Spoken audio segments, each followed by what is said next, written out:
Eto, nag-aalmusal ako. Siyempre magsisimba kami. Hingi ko ng tawad ang aking pagkain ngayon.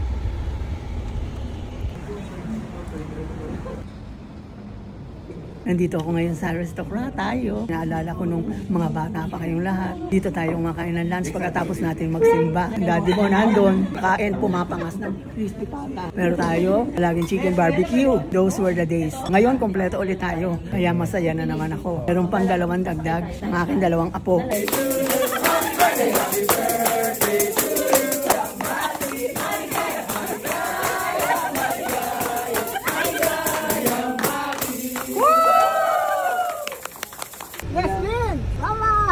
May liter shops. Henlin naman ang second. Siyempre, Mary Grace. Kailangan sulitin ko. Kasi 2 weeks lang ako nandito sa Pilipinas. Pagod na pagod ako. Pero, tayong masaya ako dahil kompleto tayo. Kumain tayo sa paborito kong restaurant ng araw. Aristocrat sa Roas Boulevard. Salamat kay James, kay Jessica, at kay Kyle. Yung mga nag-waiter sa amin. Tsaka sa mga managers nila. Promote nyo lahat sila. Ako yung presidente ng Aristocrat.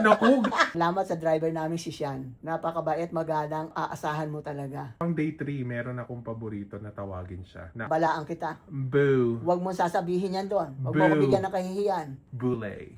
Sa bunot gusto mo?